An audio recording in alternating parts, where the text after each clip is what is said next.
Hello, c'est Dimitri de Wallpierre. J'espère que vous allez bien. Aujourd'hui, je reçois un invité de marque qui est, il s'appelle pas Marc d'ailleurs, il s'appelle Dany et je reçois donc Dany Dana qui est entrepreneur sur une petite île paradisiaque. Vous saurez tout dans l'interview. Pourquoi je le reçois? Tout simplement parce qu'il est expatrié là-bas depuis une dizaine d'années. Il vous expliquera dans cette interview où est-ce qu'il se trouve, pourquoi il est parti là-bas. Quels sont les avantages et les inconvénients de là où il est? Évidemment, il y a des avantages un peu fiscaux, il y a d'autres inconvénients, il y a aussi un avantage puisqu'il est sur une île paradisiaque, donc il fait beau. Et il vous explique ça dans cet entretien qui dure quasiment 1 heure et demie et dans lequel il vous livre tout. J'espère que ça va vous plaire. En tout cas, écoutez cet entrepreneur qui est parti de rien, qui est parti là-bas avec plus grand-chose et qui est reparti de zéro et qui a construit son entreprise, enfin ses entreprises d'ailleurs, et son business. Voilà, je vous en dis pas plus. Quel est ton statut de résidence fiscale actuel, déjà? Ouais, ok. Alors, mon statut de résident fiscal, c'est Polynésie française, à Tahiti précisément. Alors, j'ai un passeport français, Oui, c'est complètement français, donc c'est un territoire outre-mer et pas un département outre-mer. Souvent, les gens confondent, il y a les DOM-TOM, donc les départements outre-mer, bah, c'est des îles qui sont rattachées directement à la France, comme la Martinique, la Réunion et d'autres îles. Et nous, c'est un territoire outre-mer. Et donc, en fait, on est indépendant de la France, mais la France a toujours, on va dire, mainmise sur la Polynésie française. Et on a un système ici qui s'appelle le Haut Commissariat. Donc, le Haut Commissaire représente la France, et on a un gouvernement interne ici avec un président de la Polynésie française. Et c'est français. ah, d'accord. Comment tu as fait pour devenir résident de Polynésie? Bah, ça a été très simple. J'ai pris un billet d'avion et je me suis installé tout simplement comme si j'allais à Narbonne. C'est la même chose en fait. Ça a été hyper simple, tu vois. Incroyable. Ouais, C'est- Ça n'a jamais été aussi simple de c'est s'expatrier.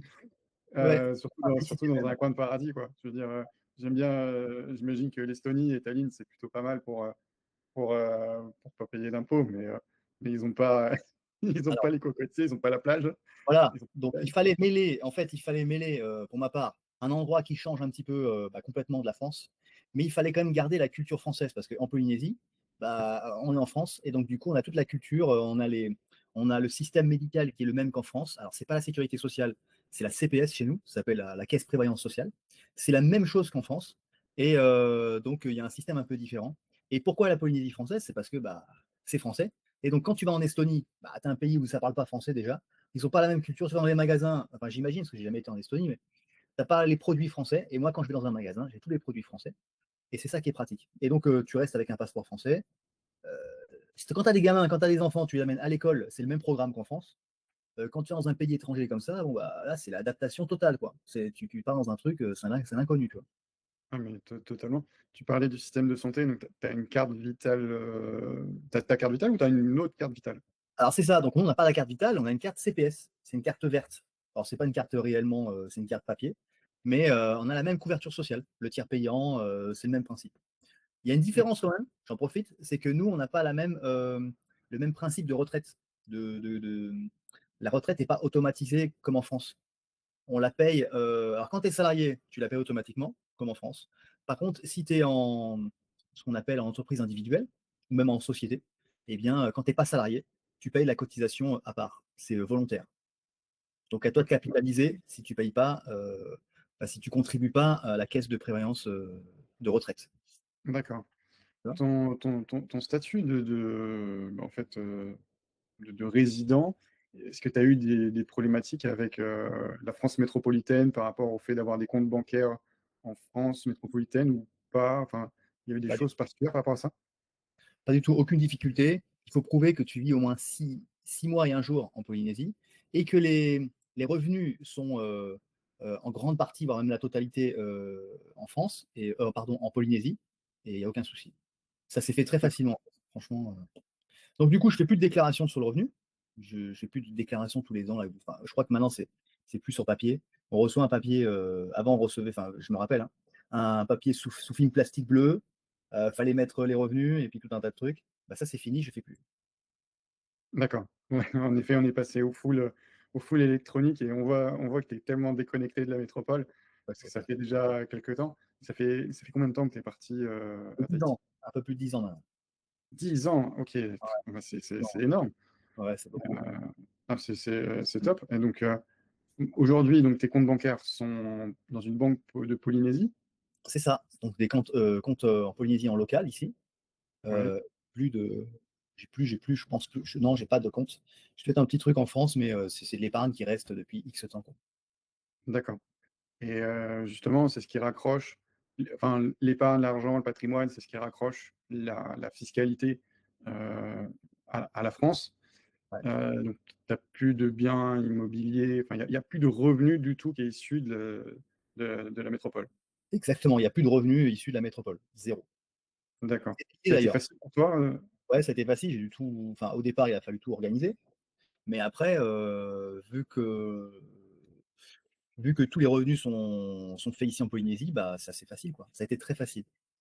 Et de D'accord. prouver, de dire que j'ai rien, bah, de toute façon, il n'y a rien qui a été généré en France. Donc pas de Ouais. fiscalité en France. Gros C'est- avantage. ouais, super. Ça, Ah, oui, oui. Bah, c'est la base, hein, en tout cas. C'était peut-être un peu plus facile de s'exiler administrativement parlant il y a 10 ans que maintenant, où il y a une certaine chasse aux sorcières par rapport à ça. apparemment, ouais. On peut voir ça. Oui, mais ça m'a l'air en tout cas moins complexe que d'aller s'exiler à Dubaï, typiquement, où, C'est où, ça. là, il y a une vraie guerre par rapport à ça. Aussi Ouais. bien de la France qui essaie de retenir les gens pour pas qu'ils y aillent, Ouais. ou pour qu'ils soient encore fiscalisés alors qu'ils vivent là-bas. Et puis, Mm. bah, Dubaï, pour y vivre, c'est pas non plus hyper simple de s'y installer. Ça parle pas français, c'est une autre culture. Enfin, c'est vraiment différent. Alors, Tahiti, c'est une autre culture aussi, mais C'est ça. on est moins éloigné parce qu'il n'y a pas la barrière de la langue Ouais, déjà c'est qui aide euh, également. Euh, comment, lorsque tu es arrivé à Tahiti, qu'est-ce que tu as. Il fallait trouver un job. ouais, c'est ça. Et ça s'est passé comment? Alors, ça n'a pas été si évident que ça, en fait, pour te raconter un peu l'histoire en résumé. Donc, on est parti en famille, ma femme et ma fille. Elle avait, quand on est parti, elle avait 7 8 ans, donc en primaire, tu vois. Donc, on a arrêté, on a attendu la fin d'année scolaire. Et puis, elle était en CE1, je crois, donc on l'a amenée ici en CE2. Et du coup, qu'est-ce qui s'est passé? Bah, moi, enfin, pour être honnête, je voulais reprendre un commerce. Parce que moi, j'étais commerçant déjà en France, je faisais les marchés et les foires, donc je faisais du commerce ambulant, je vendais des produits de boulangerie dans les marchés. Et du coup, moi, mon truc, c'était de reprendre un commerce. Mais connaissant pas le marché local, il a fallu que je me mette un petit peu sur le marché du travail. Et donc, j'ai trouvé une proposition pour entrer dans un groupe ici, un grand groupe dans l'agroalimentaire. Et donc, j'ai trouvé un job de responsable commercial. Et j'ai eu de la chance parce que c'était un job que bah, je connaissais un petit peu. Et du coup, bah, voilà, j'ai pris ce job en tant que cadre. Et j'ai bossé 3 ans dans cette boîte. J'ai trouvé un job assez facilement, pour tout te dire. Donc j'étais un peu comme chez vous, là, Pôle emploi. Donc nous, on a un truc qui s'appelle le CEFI. Donc j'étais voir les candidatures. Et en arrivant ici, alors ce qui est chouette en arrivant ici, c'est que si tu as des compétences, si tu as un savoir-faire et une expérience, eh bien, on raffole de ça ici. Parce qu'en fait, il y a peu de personnes qui ont les formations ici en local. Donc, quand tu arrives et puis que tu es prêt à travailler et que tu as ces compétences, les groupes en général adorent ça et ils t'embauchent assez facilement. Et donc, tu peux négocier un salaire correct. Donc, moi, j'ai négocié un bon salaire avec les avantages, etc. Et bah, grâce à ça, j'ai pris un job. Voilà, pendant 3 ans, j'ai travaillé en tant que cadre. C'était chouette. Et un jour, j'avais envie de bosser pour moi. Et donc, j'ai repris un commerce. Donc, ça n'a pas été très compliqué pour trouver un boulot, pour tout te dire. Et voilà. Donc, comparé à la France, il y a moins de concurrence, en fait. Il y a en termes d'offres et de demandes, tu vois, il y a une proposition et il y a très peu de personnes qui vont répondre parce qu'il y a très peu de personnes qui ont les compétences pour le faire. Donc, si tu as des compétences, un peu de diplôme ou pas, et l'expérience, bah, ils raffolent de ça. Il y a peu de personnes qui peuvent répondre à ça. Tu vois. C'est bien, c'est valorisant. Évidemment. Et, donc ça a duré 3 ans et après, tu t'es lancé Ouais. dans un même parcours que tu avais Ah finalement dans oui. la métropole. À mes premiers amours. Parce que bon, bah voilà, tu sais, bon, voilà, quand tu es entrepreneur dans l'âme, quand tu as envie de faire des choses pour toi, bon, bosser pour quelqu'un, c'est bien, ça apporte des qualités, enfin, ça apporte plein d'avantages. Mais voilà, moi j'ai envie de prendre un commerce, moi je suis commerçant dans l'âme. Et donc j'ai pris un commerce qui s'appelle Patachou. Et c'est un emplacement que j'ai repéré en centre-ville. Donc moi j'ai toujours mon commerce. D'ailleurs, je t'appelle de mon commerce. D'ailleurs, j'ai un bureau qui est dans le commerce, pratiquement dedans. Et donc ce qui m'intéressait, c'était l'emplacement. Donc j'ai un super emplacement en plein centre, près du port, en plein centre, dans une rue piétonne. Voilà. Et donc du coup, quand j'ai racheté cette affaire, Donc, ça n'a pas été évident parce que bah voilà, il n'y a que 3 banques. Et donc, ça n'a pas été facile pour avoir le financement, mais finalement, j'ai réussi à l'avoir. Et donc, j'ai un commerce depuis maintenant 7-8 ans, voilà, qui s'appelle Patachou.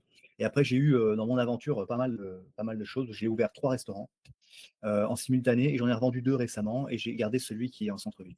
Voilà, pour résumer, tu vois. OK, trop bien.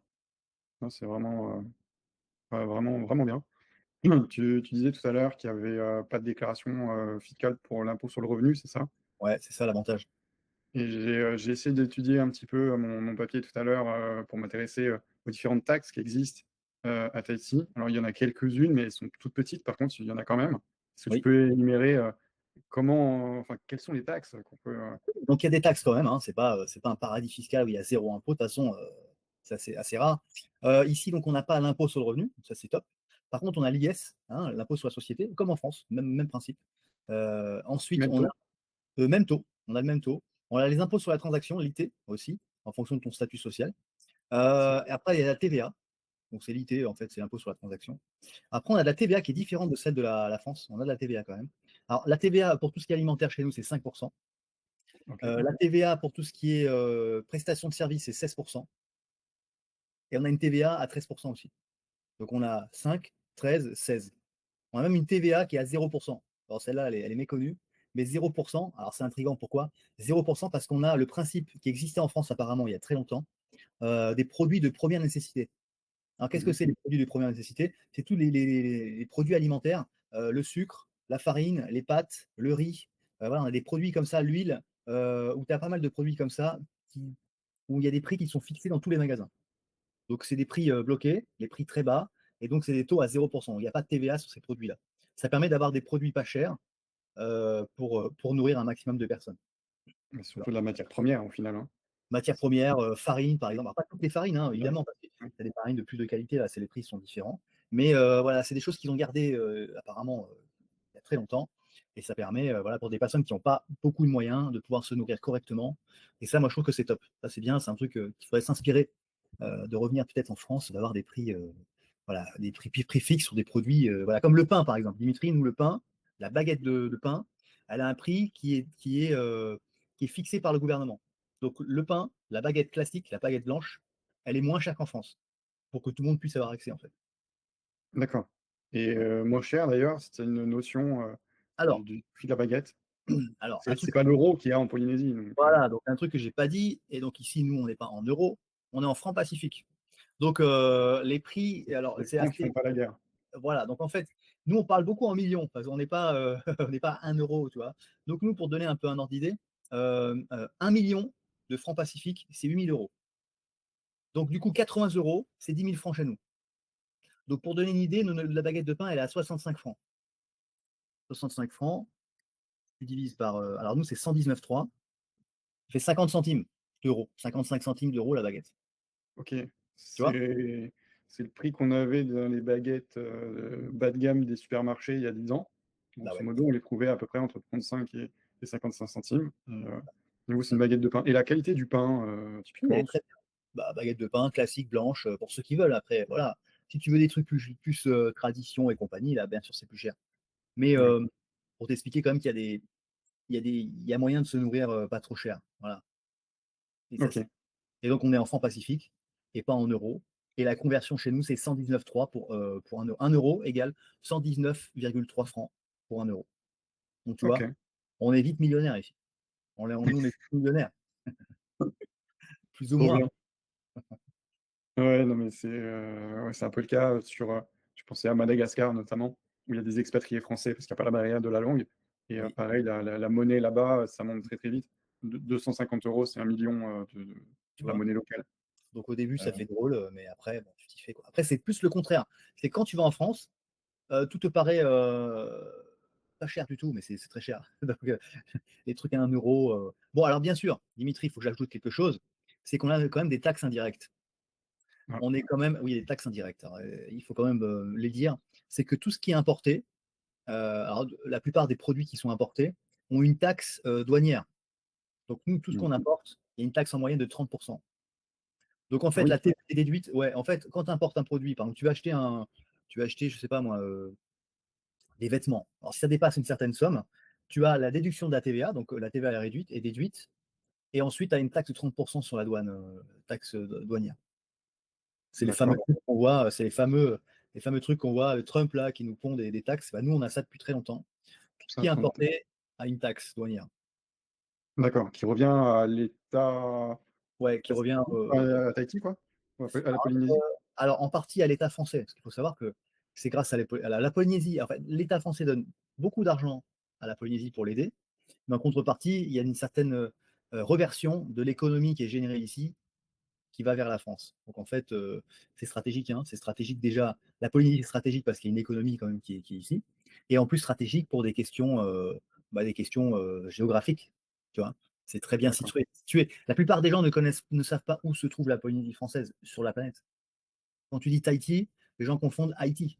Ça n'a rien à voir. Tu vois. Donc d'accord. Tahiti, c'est en plein milieu du Pacifique. C'est entre Los Angeles et Los Angeles ici, et c'est à 8 heures Los Angeles vers le nord-ouest. C'est en plein milieu du Pacifique, et on est proche de la Nouvelle-Zélande, on est proche de la Nouvelle-Calédonie, on n'est pas si loin que ça de l'Australie, et tu as Hawaï qui est à 4 heures au nord, et tu as 8 heures de vol pour aller à Los Angeles. Donc on est vraiment perdu au milieu du Pacifique, c'est tout petit. Donc juste pour dire que la Polynésie, c'est 118 îles, 5 archipels, 5 archipels. Donc tu as les Marquises, tu as les Gambiers, tu as les Australes, tu as les Tuamotu et les îles sous le vent, avec les îles du vent. Tout ça, c'est 118 îles, et on a à peu près 300 000 répartis sur toutes ces îles-là. Et en fait, ça prend l'espace total de l'Europe. Quand tu prends l'espace sur la map monde, là, ça te Oui. prend l'espace total, l'équivalent de l'Europe entière. Donc c'est très vaste.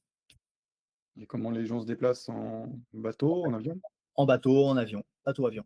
Après, tu peux le faire à la nage, hein, mais ça va être très long. Après, il y a les requins, donc il faut les éviter, tu vois. Ouais, ça, vous avez des requins chez vous. Ouais, il y a les requins. L'eau est suffisamment chaude. C'est ça, c'est ça. Ah, très, très bien. Bah, merci en tout cas pour cette présentation. Ouais. Euh, on va parler un peu plus de la partie patrimoniale maintenant, Yes, qui est mon sujet, qui est un sujet qui t'intéresse aussi évidemment. grandement, surtout quand c'est toi qui es concerné, évidemment. Ouais. Aujourd'hui, donc, ça fait 10 ans que tu es à Tahiti. Est-ce Mhm. que tu as acheté ta maison là-bas?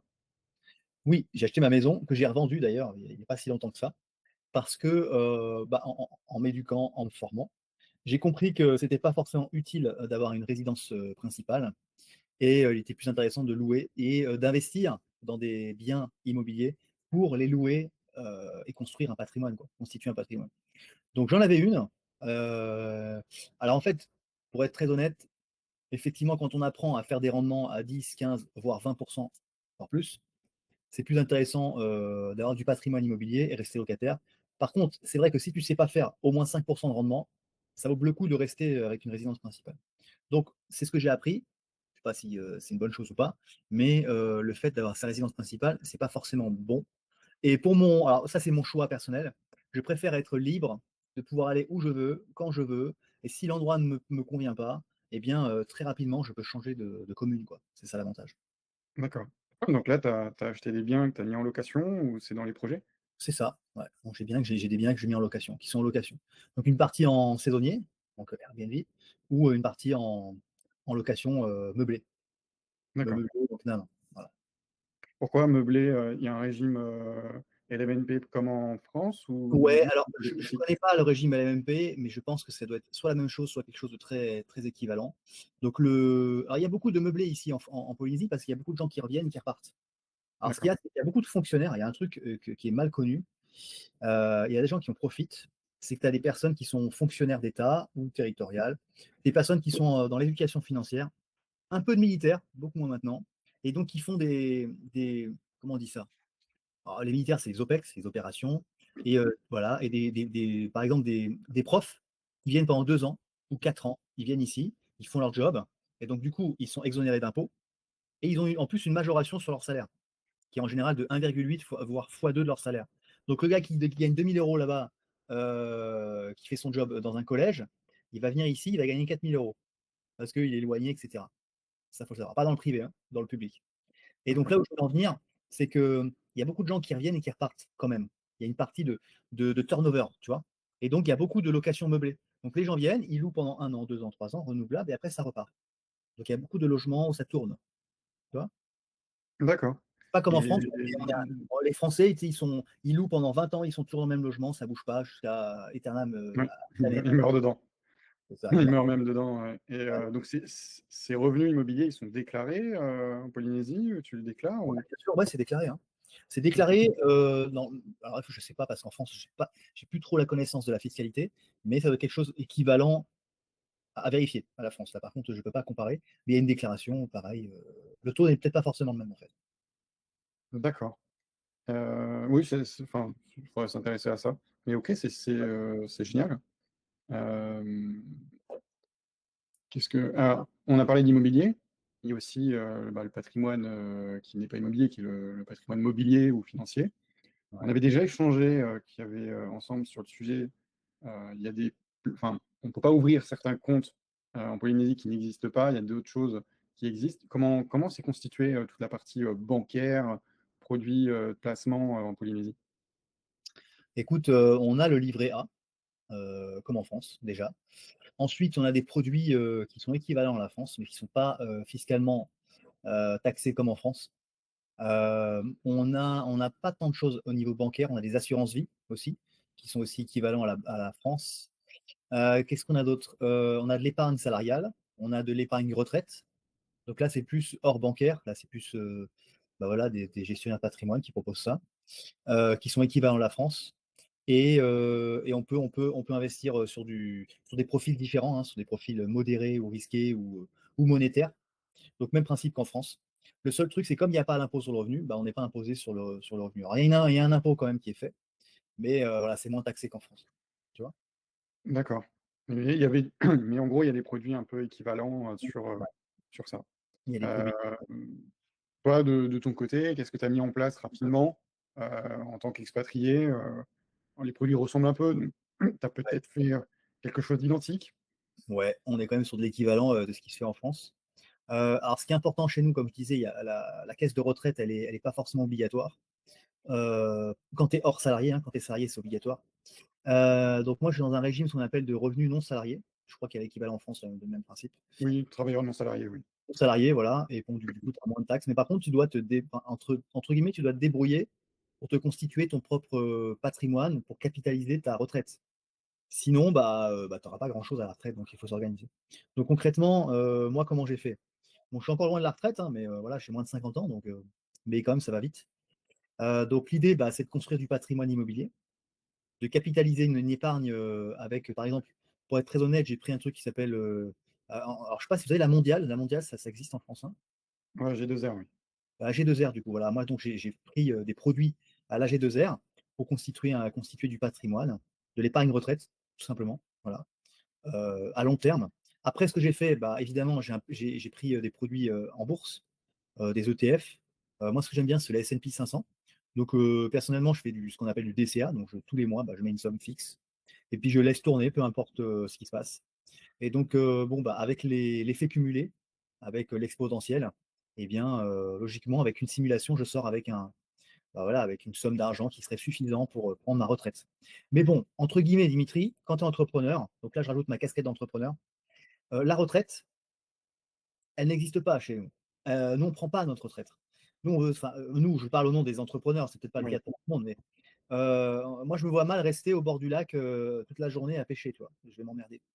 Donc, l'idée, c'est Il de est grand continuer. le lac en plus à Tahiti. En plus, tu vois, laisse tomber. Donc moi, je me vois à construire le plus possible, tant que j'ai de l'énergie pour le faire. Et puis la retraite, c'est une sécurité en cas de mauvaise santé, par exemple. Tu vois, si la santé ne suit plus et que tu peux plus travailler, faut quand même avoir un revenu fixe tous les mois pour pouvoir subvenir à ses besoins et de pouvoir profiter un peu de la vie, de voyager. Voilà, donc c'est ça. Voilà. Donc faut le faire le Ouais, plus tôt possible. Moi, je l'ai pas fait un peu tard, mais j'ai déjà été salarié en France.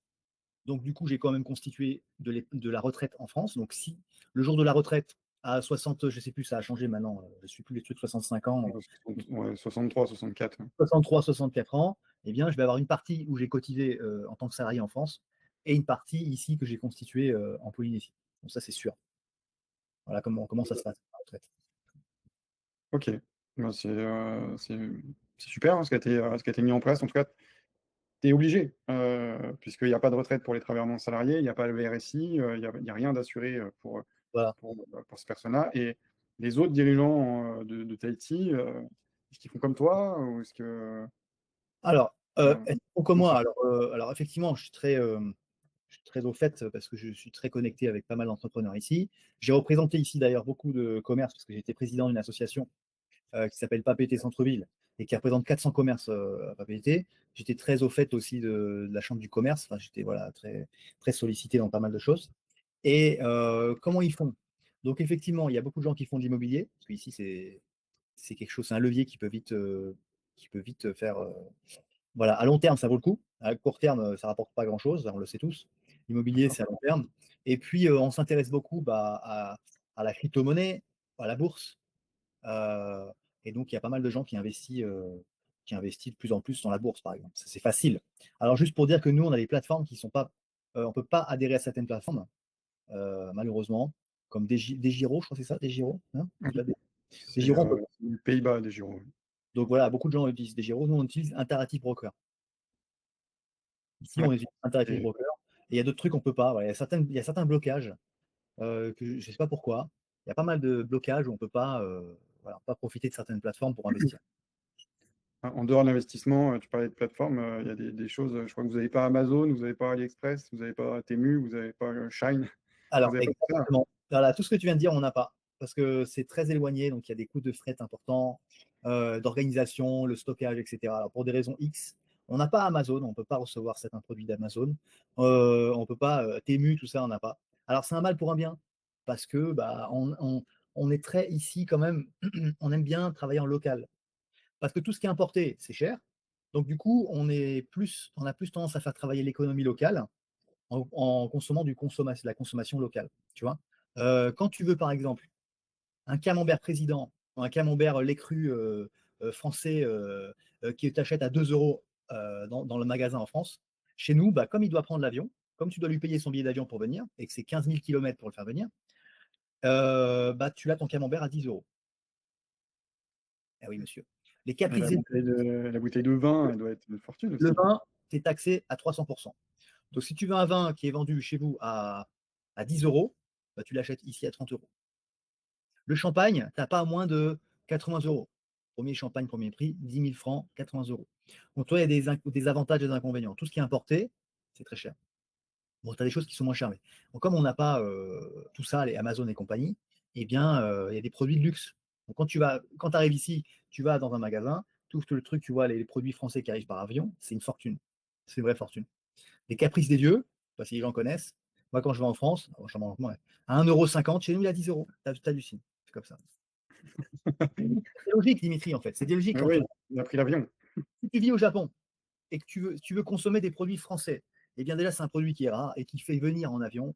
Donc forcément, tu le payes plus cher. Si tu veux, par exemple, manger une bonne noix de coco fraîche et que tu veux la manger, tu veux la consommer en France, tu vas la payer très cher. Parce qu'il y a tout un système pour la faire arriver ici. Ici, nous, la coco, bah, les bananes se trouvent presque dehors. C'est presque, tu peux trouver des fruits, des mangues que tu peux attraper gratuitement. Tu vois ce que je veux dire? Oui, C'est pas cher, voire même gratuit. Voilà. oui, parce qu'il y en a en abondance. Il y en a un. Moi qui mange des noix de coco, enfin, Ouais. j'en achète, oui, je me suis fait traiter de riche en disant que je mangeais des noix de coco toutes les semaines, quoi. Mais c'est bon, moi j'adorais ça. Enfin, je grignote la noix de coco, j'adore ça. Bah oui, c'est un très bon, c'est sucre naturel. Enfin bon, on peut parler de ça, mais Mm. voilà, chez nous, bah, c'est facile, c'est pas cher du tout. On en consomme tous les jours. La consommation est un peu différente, tu vois. Nous, on profite différemment des produits qu'en France.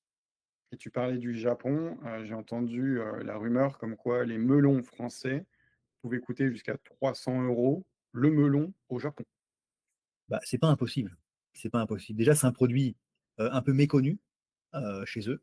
Et en plus, comme tout ce qui est rare est cher, et qu'ils font venir, comme c'est du frais, bah, le mieux c'est le frais, eh bien, c'est pas impossible. Moi, je peux comprendre. Toi. Comme le thon, par exemple. Tu vois, un exemple. Chez nous, le thon, parce qu'on consomme beaucoup de poissons ici, évidemment, on est au milieu du Pacifique, beaucoup plus que de la viande. Donc, du coup, le poisson, le thon, ici, il est à 8 euros le kilo, en moyenne. C'est un thon frais, hein. Il arrive, il est frais, il est magnifique. Ici, on mange du thon à tout va. C'est du thon rouge ou du thon blanc. Si tu veux du thon équivalent en France, tu payes au moins 30 à 40 euros le kilo. Ouais, t'as 40 euros le steak de thon, qui est super bon, mais il est pas aussi frais à mon avis. Déjà, il est moins frais parce qu'il arrive congelé. Tu es obligé de le congeler pour le faire arriver. En Oui, général, c'est arrivé par bateau parce que par avion, ça va coûter cher. Et donc, du oui, coup, le bateau met lui 35 jours pour arriver en France. C'est en moyenne 35 jours, hein, un paquebot qui arrive de France, du port du Havre pour arriver en Polynésie, c'est une trentaine de jours. Donc, tu vois, d'accord. ça met du temps. Donc, il faut être patient. Donc, quand tu veux commander une machine, on n'est pas comme en France où tu peux l'avoir en 48 heures. Si tu veux commander une pièce, soit tu la fais venir par avion, ça prend 3 jours, soit une pièce un peu imposante, tu la fais rentrer dans un bateau et tu patientes.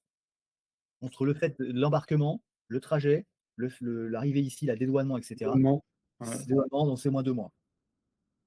d'accord, et il y a peut-être, des solutions de créer avec, l'impression 3D des choses, directement sur place, quoi? Bien sûr, on trouve des solutions, on trouve des parades. Tu vois. Donc tu vois, Tahiti, c'est bien, ça fait rêver, il fait beau, la météo est magnifique tous les jours. Là, ici, on est au moment qu'on fait cette vidéo, on est au mois de décembre, il fait 28 degrés. Et il fait cette température pratiquement toute l'année.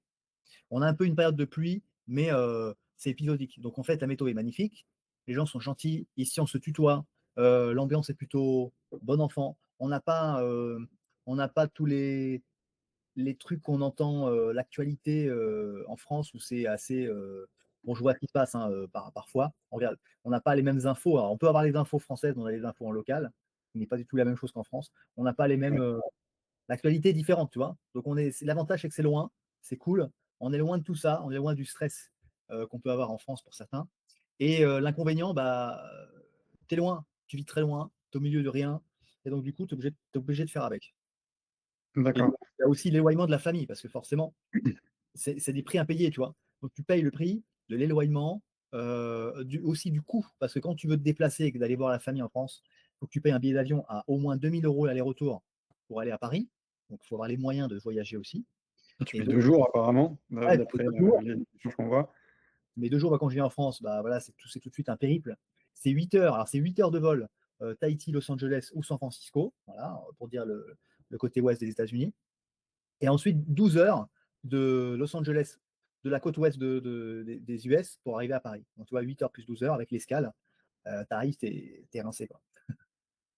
Non, mais totalement, ouais, c'est déjà le prix du billet, c'est l'aller à 2000 ou Ouais, l'aller-retour? le moins cher, 2 000 € aller-retour.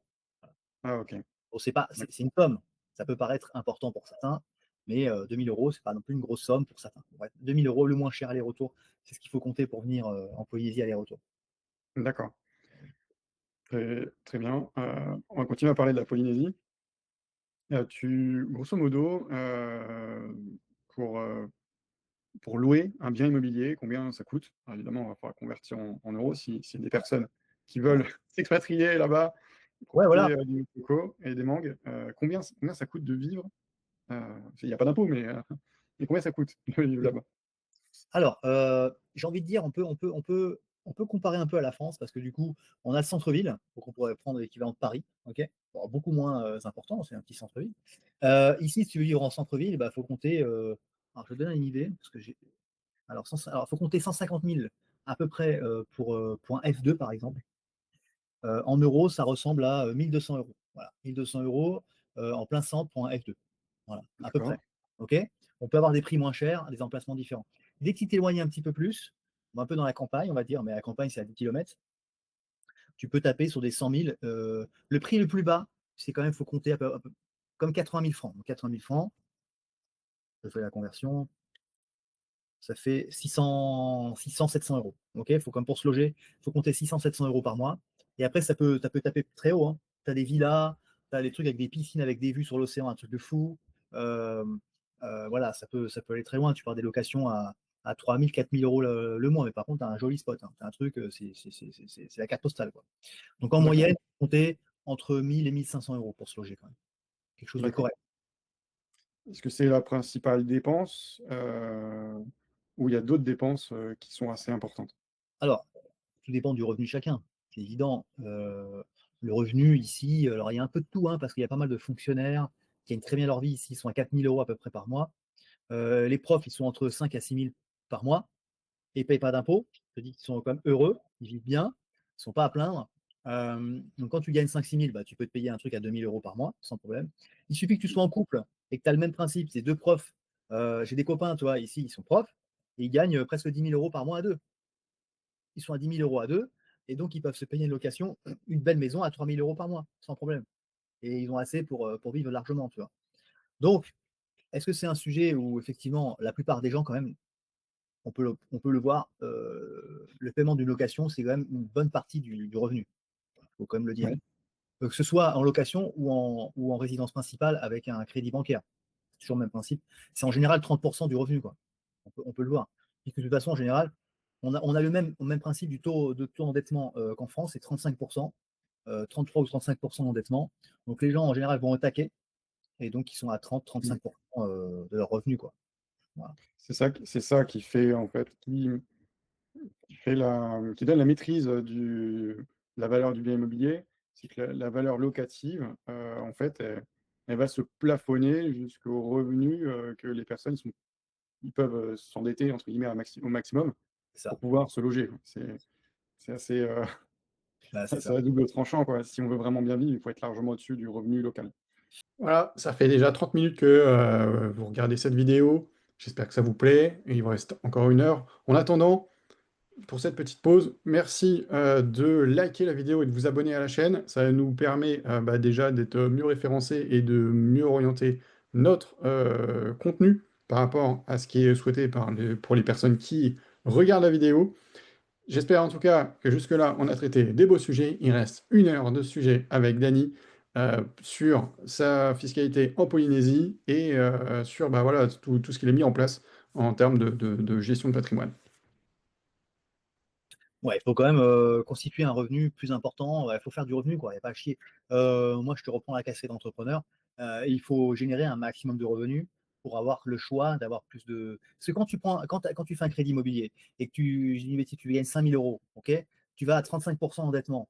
Bah, comme tu es déjà à 35%, tu peux plus faire de crédit. Tu es coincé. Tu peux plus ni acheter une voiture, Mm. ni faire un prêt pour quoi que ce soit, en fait, parce que légalement, tu peux pas. En fait, Ah, c'est t'es pas au taquet, possible. ouais. Tu es au taquet. Donc, plus tu génères de revenus et plus tu peux augmenter ton récipient financier. Et donc, du coup, tu peux quand même faire plus de prêts. Et donc, toi, tu le sais mieux que moi, il faut utiliser le levier bancaire. Et l'avantage, c'est que quand tu fais de la location, comme c'est généré automatiquement, si je dis pas de bêtises, Dimitri, c'est que quand tu as 1 000 € de crédit par mois et que tu loues un logement à 1 000 € tous les mois, je le fais dans les grandes lignes, hein, hors frais et compagnie, eh bien, c'est comme un business. C'est-à-dire que tu payes 1 000, ils te donnent 1 000, et donc du coup, le taux d'endettement est pas le même. Donc tu peux te permettre d'acheter Bien d'autres immobilier. propriétés où tu mets un locataire dedans et qui va te payer l'équivalent des frais, et toi, tu payes rien en fait. Tu as juste t'as un taux de 4 à 5% de rendement, et ça s'autofinance en fait. Que quand tu fais ta résidence principale, bah, tu es au taquet de 35 et tu es coincé. Et donc, du coup, la banque, elle t'a verrouillé, et tu es bon pour payer toute ta vie un crédit bancaire, et tu pourras jamais faire rien d'autre. Ouais. Oui, oui, oui, t'es bloqué à 20-25 ans comme ça. Mais t'imagines qu'il y a des crédits à 30-35 ans. Euh, c'est un truc, C'est un truc de enfin, fou. c'est un truc de fou, hein. Des gens qui font des crédits sur. J'ai vu ça hein, dans mon métier, hein, des crédits sur 30 ans, quand tu vois la date de fin, Bah ouais. t'arrives même pas à te projeter. Tu n'arrives pas. Et puis tous les mois, tous les mois, tous les mois, tu payes. Et en plus, les banques, elles te prennent d'abord les intérêts. Donc d'abord, sur l'échéance, sur le tableau d'amortissement. Parce que ça, les gens, ils ne savent pas ça, tu vois. La plupart, En fait, nous, pour nous, c'est facile. Enfin, c'est pas que c'est facile, mais on connaît cette information. Mais rien que quand tu prends un crédit, parce que moi, j'ai posé des questions à certaines personnes qui ne sont pas éduquées vraiment dans ce truc. Il y a peu de gens qui sont éduqués financièrement, Dimitri, très peu. Et donc, rien qu'ils prennent un crédit, ils ne savent pas que d'abord, c'est que les intérêts qui payent. Donc, la banque, elle est gagnante, largement. Mais après, qu'est-ce que tu veux? C'est ça, c'est le principe. Et donc, du coup, bah, tu fais que enrichir la banque au départ. D'ailleurs, pour les banques, les taux de crédit que vous avez à Tahiti par rapport à la France, ça donne quoi? C'est les mêmes qu'en France. D'accord. Ouais. Donc, le taux fonctionne à peu près pareil. Ouais, on a l'IEM ici, l'IOM, l'Institut Outre-mer. Je sais plus, l'IEM, ça y est, j'ai tourné moi. On a un institut ici qui reprend l'indice français. Donc, du coup, Ok, les taux sont équivalents à la France. Alors, on peut toujours négocier un peu à chaque banque, hein, comme en France, mais il y a quand même il y a un cadre. Il y a quand même un cadre. d'accord, trop bien. Sinon, les taux, ils auraient dû être beaucoup plus élevés, liés euh, à la situation économique, j'imagine. Ouais, non, non, là-dessus, il y a un cadre. Alors ici, il y a trois banques. Il n'y en a que trois. C'est ça qui est un Ah, peu dommage. d'accord. Ouais, on n'a que trois banques. Donc en fait, pour être concret, ici, on a la Banque de Polynésie, on a la Banque de Tahiti et la Socredo. Voilà, c'est trois banques. Ici, il n'y en a pas plus. Et Voilà. on ne trouve pas les banques traditionnelles françaises. Non, non. Ce qui est surprenant, parce qu'à Madagascar, on retrouve les Ouais. banques, les banques traditionnelles françaises. On peut Et bah, c'est retrouver, ça. et même les opérateurs téléphoniques d'ailleurs, parce qu'on n'a pas abordé le sujet, mais les opérateurs téléphoniques, on retrouve Orange à Madagascar. Alors nous, il y a Vini, donc c'est un opérateur local, équivalent à ce qu'on trouve en France, mais c'est Vini, qui est connu depuis très longtemps. Et on a eu de la concurrence il y a à peu près 5 6 ans, c'est Vodafone. Donc il y a Ouais. Vini, Vodafone et maintenant Viti. Donc c'est beaucoup en local, tu vois, c'est des opérateurs en local. Et on a des forfaits, voilà, Internet, comme en France, pareil. Ça peut être peut-être un peu plus cher qu'en France, parce que voilà, il y a des infrastructures qui sont différentes. Mais sinon, voilà, même principe, hein, on a la fibre, on a la 4G, tous ces trucs-là, on a la même chose, quoi. D'accord. C'est super. Alors nous, on a la 5G maintenant, mais, Je mais sais pas t'inquiète si pas, elle fonctionne à peine mieux. À peine mieux que la 4G. je crois qu'on a la 5G, mais il y a très récemment. On a toujours un petit temps de retard. Tu vois, alors ce qui est Ouais. incroyable, les gens qui connaissent peut-être Tahiti qui nous écoutent, on a l'impression d'être un petit peu en retard, toujours. Tu vois, on a toujours 10 à 20 ans de retard. Alors c'est bien et c'est pas bien. Parce que tout ce qui est technologique, ça arrive toujours après. Tout ce qui est innovation, c'est souvent toujours un peu après que ça arrive chez nous. L'avantage, l'inconvénient, c'est qu'on est en retard. On n'a pas tous ces avantages-là. Cette techno, tu vois, qu'on peut avoir en France et en Europe. Mais l'avantage, c'est qu'on peut quand même saisir certaines opportunités. C'est-à-dire que tout ce qui se fait en dehors, on peut saisir l'opportunité et ça, le faire ici, quoi. Tu vois? Ouais, ça c'est pas mal. Ouais, tu peux faire un délit d'initié en fait, Voilà, tout simplement parce que ça n'existe pas encore. exactement. Alors que ça existe ailleurs. C'est top. Non, franchement, c'est cool. D'ailleurs, si on avait la culture japonaise ou coréenne ou taïwanaise, on serait déjà en train d'importer en France, parce que eux fabriquent. Ah, tu vois, eux fabriquent, voilà. Donc il y a Ouais, des. Tu vois, c'est ça. ils sont tellement en avance. Eux, la 5G, ils l'ont depuis déjà bien longtemps. Et Mm. je crois qu'ils sont déjà. Ils étaient déjà en train d'installer la 6G, alors que nous, on était en train d'installer la 5G en France. Pour dire à quel niveau on est en décalage. Ouais. Donc tu vois, Et certains donc, pays plus avancés que d'autres. Mais bon, on ouais, s'adapte, hein, on s'adapte. ouais, tout à fait. Bon, ça fait 1 heure qu'on est ensemble. J'avais encore quelques questions. T'as un petit peu de temps encore? Ouais, pas de souci. Un tout petit peu. Donc pour les questions finales, c'est qu'est-ce qui te manque le plus par rapport à la métropole? Écoute, ce qui peut manquer, euh, tu vois, ça a l'air bête, mais on n'a pas. Il n'y a pas Qu'est-ce de qui manque? neige, oui, je sais. Il n'y a pas, Déjà, il n'y a pas de il y a pas neige. de neige. Il manque pas grand-chose en fait. Je suis en train de chercher, je te dis la vérité. Ah ouais, Pas tant que ça. Ouais, pas tant que ça en fait. Voilà, on n'a pas de grands cinémas. On a des cinémas, mais c'est toujours des petits cinémas. Des fois, ça peut manquer. Tu sais, les grands écrans, là, ça fait ça. Moi, j'aime bien les grands écrans, c'est magnifique.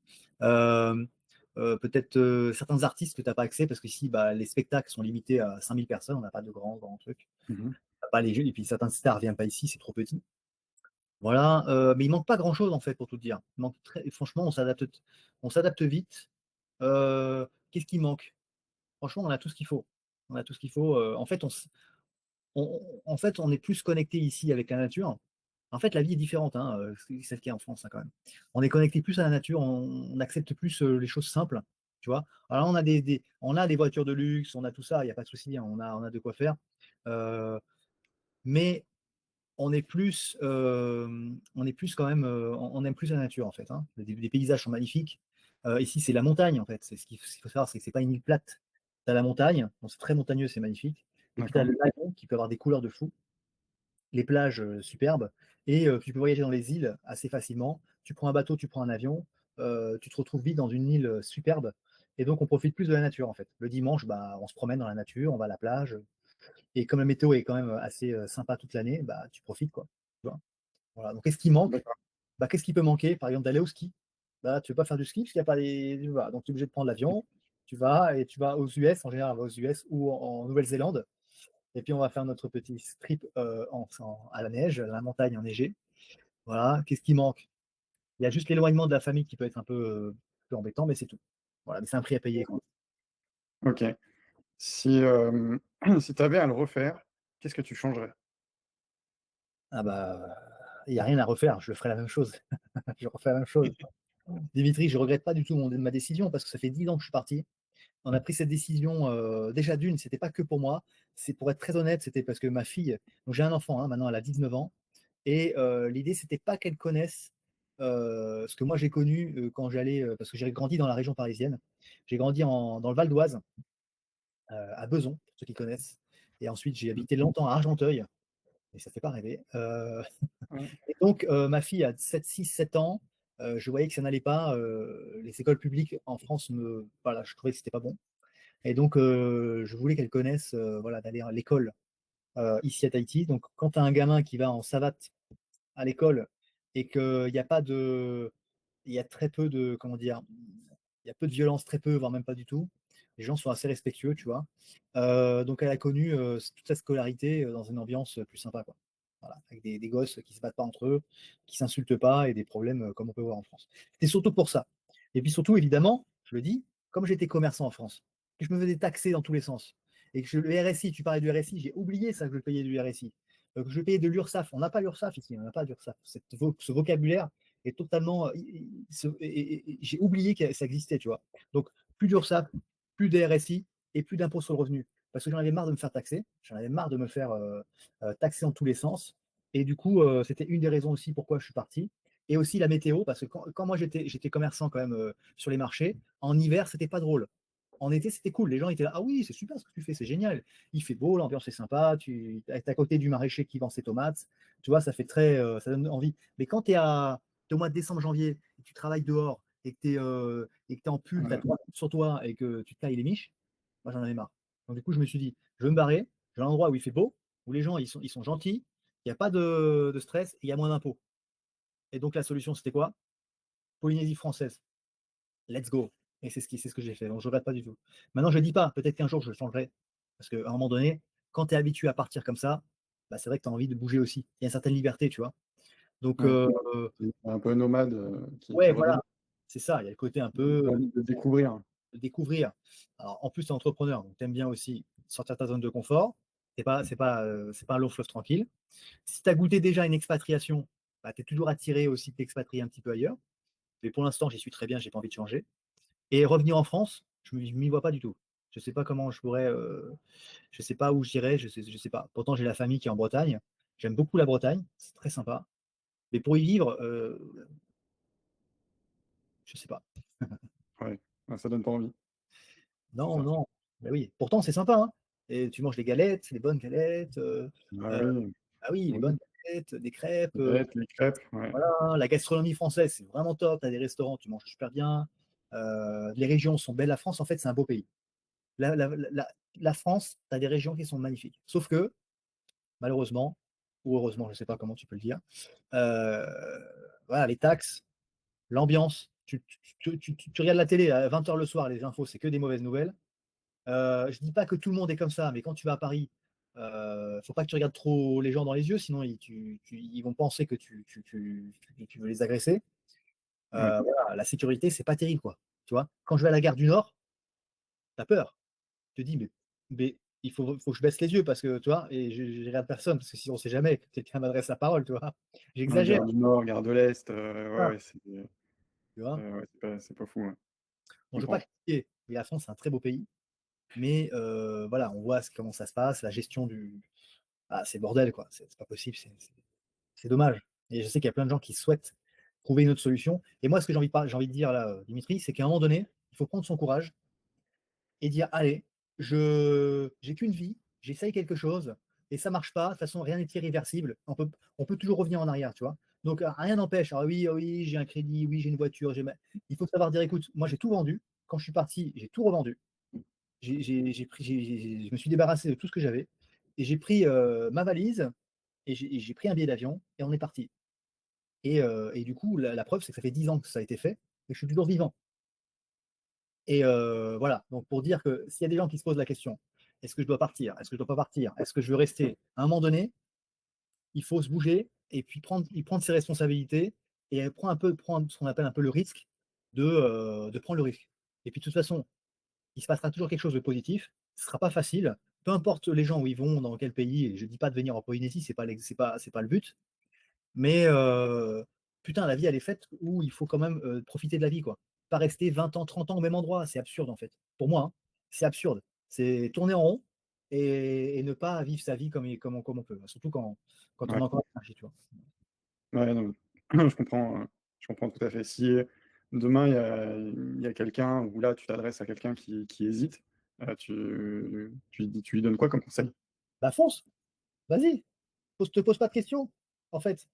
Tu te débarrasses de ce que tes trucs qui te traînent, et puis t'embarques tout le monde, et puis let's go, quoi. Et puis il y a des gens qui vont te dire, oh, faut pas le faire, parce que moi, certaines personnes me disent, mais t'es fou, pourquoi tu fais ça? Parce que moi, j'avais une bonne situation avant de partir. Ma situation était correcte, je gagnais très bien ma vie. C'est ça qui est incroyable, c'est que je suis pas parti parce que j'avais des problèmes. Je gagnais bien ma vie, j'avais une liberté, je travaillais pas tant que ça. C'était difficile avec la météo et tout, mais j'avais un business model qui faisait que franchement, j'étais pas à plaindre, tu vois. J'avais ma petite voiture sympa, j'avais tout ce qu'il fallait. Mais il y avait une envie d'aller chercher autre chose ailleurs, une meilleure qualité de vie, tu vois. Et donc, Ouais, voilà, certaines personnes se posent mille questions, ils attendent l'année prochaine, ils attendent quelque chose, et ça fait 10 ans, ça fait 20 ans, et certains ne le font pas, ils sont frustrés, et ils n'ont jamais connu ce truc-là, tu vois. Donc moi, le conseil, c'est simple. Bah, on peut faire un essai.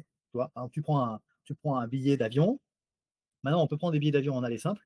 Prends ton billet, tente l'aventure, 2 mois, 3 ans, 3 mois, pardon. Et après, ça peut être prolongé, tu vois. Mais à un moment donné, si tu sais ce que tu veux, il faut prendre cette décision et dire, allez, on stoppe et on se casse. Et on va vivre quelque chose ailleurs. Il faudra accepter aussi la culture différente. Parce que quand tu arrives en Polynésie, il faut que tu acceptes les Polynésiens, tu acceptes leur façon de vivre. Tu vas pas critiquer, tu vas pas dire, ah oui, mais nous en France, on faisait ça. Non, non, non. Tu arrives, tu n'arrives pas avec tes grands sabots, avec tes grandes bottes, là en disant moi je sais tout, je connais tout et je vais tout révolutionner. Certains le font et ça, ils repartent très vite. ça se passe très bien. Ça se Ouais, passe pas. Les gens ils arrivent, ouais, moi je suis un Français, je connais machin. Bon, hop, ils sont dégagés. Et enfin tout seuls. Et donc du coup, si tu t'adaptes au pays où tu vas, ça peut que bien se passer. Voilà. La preuve bien en sûr. est, la preuve vivante, 10 ans. Et après, il ne faut pas hésiter à aller se connecter à un réseau, à aller voir des personnes. Tu vois, moi, j'ai pas hésité à aller me connecter à des associations, tu vois, à créer son petit réseau, en fait. Parce que moi, je suis arrivé, je connaissais personne, Dimitri. Personne. Ouais, Aucune. Je connaissais personne. C'est simple. C'est incroyable. J'arrive et je connaissais personne. Donc, il fallait quand même petit à petit, tu vois, par le travail, par les collègues, ça passe. et ça passe. Et comme c'est français, ah, c'est plus facile, c'est sûr. C'est facile, ouais. Ok. Non, bah, c'est super. Comment tu vois ton avenir? Bah, plutôt bien. Ah, Plutôt en Polynésie, enfin, tu parlais de peut-être changer, mais pour l'instant, si tu te projettes pour l'instant. financièrement, entrepreneurialement, Bah, tu vois ça comment? en tout cas, pour la partie entrepreneuriale, il y avait plein de choses à faire. Partout dans le monde d'ailleurs, pas que en Polynésie. Maintenant, on a la chance d'avoir Internet. Pas Internet il y a 20 ans, Internet à aujourd'hui, avec l'intelligence artificielle, avec tout un tas de facilités. Maintenant, c'est beaucoup plus facile. On peut communiquer facilement. Le marketing est beaucoup plus pratique qu'à une époque. Maintenant, moi, je fais, alors, en dehors de mon commerce, donc moi, j'ai un commerce ici à Papeete. Moi, je fais de l'accompagnement pour les chefs d'entreprise ici en Polynésie. J'ai créé une académie qui s'appelle Business Club Tahiti, où j'accompagne des créateurs d'entreprises et aussi des personnes qui sont déjà en activité. Donc, je les aide à, voilà, à faire plus de rentabilité, plus de marge. Je leur apprends à avoir ce qu'on appelle des KPI, c'est ce qu'on apprend aussi dans nos formations. Les KPI, c'est important. La plupart ne savent même pas faire leur comptabilité toute simple. Donc moi, voilà, je les aide là-dessus. Donc, c'est mon dada depuis maintenant quelques années. Parce que voilà, plein de personnes venaient me voir pour me dire, Dani, comment t'as fait, comment t'as fait. Voilà, donc je leur donnais des conseils et donc j'en ai fait un job. Donc voilà, je fais du mentoring. Je fais de plus en plus de conférences en ligne. Je fais des conférences. J'ai fait beaucoup de séminaires présentiels ici, donc voilà, des présentations ici en local. Les gens me connaissent pour ça. Et donc mon truc, c'est j'accompagne les entrepreneurs. Et de plus en plus, j'ai de plus en plus de métropolitains qui s'intéressent à ce que je fais. Et donc, j'ai de plus en plus de clients que j'accompagne, des entrepreneurs voilà, qui veulent performer, quoi. Voilà. De plus en plus, D'accord. j'arrive à m'exporter de plus en plus parce que je fais des conférences en ligne régulièrement et ça plaît beaucoup. Ça plaît beaucoup et c'est un beau métier parce qu'on aide vraiment les gens concrètement, tu vois, et des résultats. Et voilà, maintenant, avec mon expérience, bah, j'essaye d'apporter ma pierre à l'édifice, quoi. Ouais, c'est top. En tout cas, c'est une très belle preuve que tu peux démarrer au milieu de nulle part avec rien et réussir. C'est ça. C'est vraiment, vraiment bien, hein. C'est ce que Ouais. tu as fait. Merci, Dimitri. Il faut y croire. Il faut croire en Ouais, soi, en ouais, fait. ouais.